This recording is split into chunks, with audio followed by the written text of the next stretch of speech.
श्री शिवाय नमस्तुभ्यं। श्री शिवाय नमस्तुभ्यं। नहीं गाय को रोटी दी ना दी, स्वान को भोजन दिया ना दिया, कौवे को भोजन दिया ना दिया, चलेगा।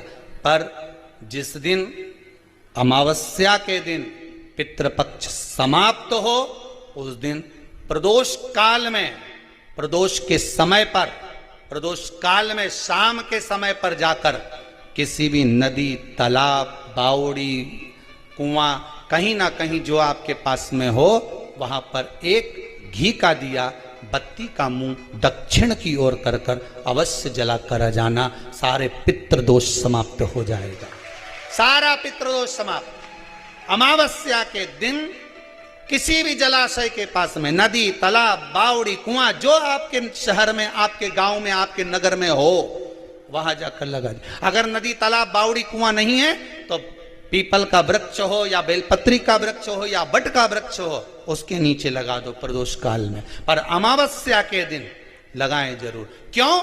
क्योंकि अमावस्या 16 दिन तक पितृ मृत्यु लोक में आने के बाद में भोजन ग्रहण करते हैं। अमावस्या के दिन पितृ शाम के समय प्रदोष काल में शंकर भगवान का नाम जाप कर कर नदी, तालाब, बावड़ी पर पानी पीने जाते हैं। वहां से जल का आचमन कर कर पितृ अपने लोक को चले जाते हैं प्रदोष काल के समय पर। इसलिए प्रदोष काल में जलाशय के पास में, बावड़ी, कुआं, नदी, तालाब के किनारे पर दिया लगाया जाता है दक्षिण की ओर मुख कर कर बत्ती का। तो पितृ आशीर्वाद देते हुए जाते हैं कि फलो फूलो, आगे बढ़ो, उन्नति करो, तरक्की करो। ये पितरों का आशीर्वाद रहता है, पितरों का वर रहता है। आप देंगे उसको मिलेगा, कुछ करा ना करा। फिर अमावस्या के दिन, जिस दिन पितृपक्ष समाप्त हो, उस दिन दिया दक्षिण की ओर बाती का मुख कर कर लगा। महाराज तो घर के दरवाजे पर थोड़ा पानी छींटना। तुम ये तो नियम बना सकती हो ना कि मैं घर में से पानी लूंगी, मटके में से, परिंदे में से, और घर के बाहर छींटूंगी। क्या होता है मटके का पानी बाहर छींटने से, परिंदे का पानी बाहर छींटने से?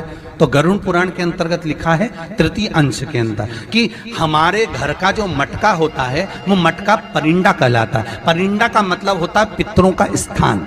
हम उसमें से जब पानी लेकर घर के दरवाजे पर छींटते हैं तो हमारे द्वार पर जितने भी पितर रात्रि भर में आकर भोजन की याचना करते हैं, उस जल से उनकी तृप्ति हो जाती है। तो हमारे पूर्वजों को श्राद्ध पक्ष में पानी देने की भी जरूरत नहीं पड़ती, पिंड देने की भी जरूरत नहीं पड़ती, वो उससे तृप्त हो जाते हैं मात्र जल का सींचन करने से, मात्र जल का सींचन कर देने से।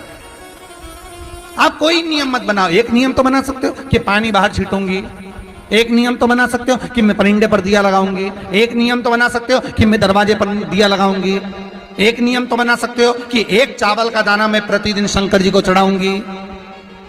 ज्यादा नहीं, केवल एक दाना मैं शिव जी को चढ़ाऊंगी। नियम बनाओ, कुछ एक नियम बनाकर चलो, आपकी जिंदगी की सार्थकता उसमें प्राप्त होगी। भगवान सामने आकर खड़े हो जाएंगे, सम्मुख में आकर।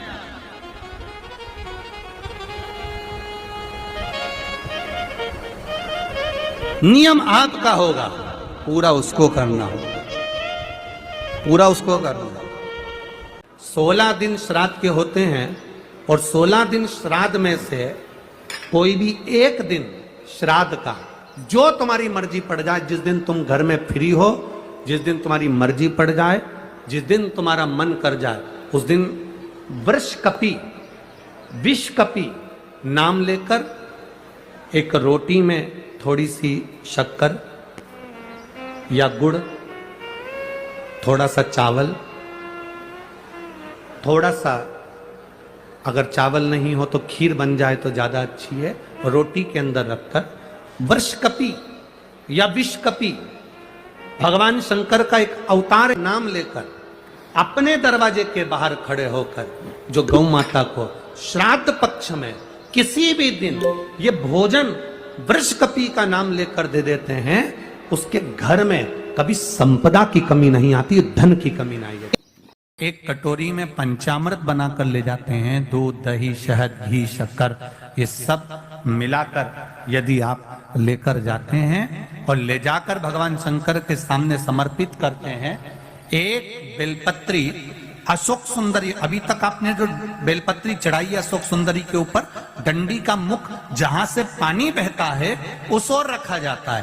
पर जब हमें ऐसा लग रहा है कि हमारे पितृ भूखे हैं या हमारे पूर्वज प्यासे हैं या उनको भाग नहीं मिल रहा, इसलिए मेरा कोई काम नहीं हो रहा, इसलिए शिव राजी नहीं हो रहा है, तो ये बेलपत्री के भाग को बदल दिया जाता है। ये बेलपत्री अशोक सुंदरी की जगह पर जब चढ़ाया जाता है तो ये पत्ती का जो भाग है जहां से पानी बहता है उस ओर रखा जाता है, और ये डंडी का भाग शिवलिंग की ओर रखा जाता है। और यहीं पर भगवान शंकर को जो तुम पंचामृत बनाकर लेकर गए हो वो पंचामृत चढ़ाया जाता है, और वही पंचामृत थोड़ा सा शिवलिंग पर चढ़ा दिया जाता है। उसके बाद में पितृ पूर्वज जल की आस नहीं रखते, न भोजन की आस रखते हैं, क्योंकि शंकर उनको तृप्त कर देते हैं, शिव उनको पूर्ण कर देते हैं।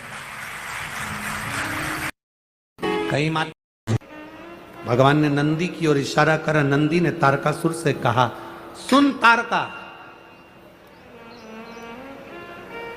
अगर अपने पूर्वजों को जल नहीं दे सकते, अपने पूर्वजों को तर्पण नहीं कर सकते, अपने पूर्वजों के लिए भोजन नहीं करा सकते, अपने पूर्वजों के लिए कोई तुम भाग नहीं दे सकते, अपने पितरों के लिए तुम कुछ नहीं कर सकते, तो नंदी ने तारकासुर से कहा, एक मुट्ठी दुर्बा घास उखाड़ कर किसी गाय को खिला देना, उससे भी तेरी पिता की, तेरे पूर्वज की मुक्ति गति निश्चित है। ये नंदी का ज्ञान है, ये नंदीश्वर का ज्ञान।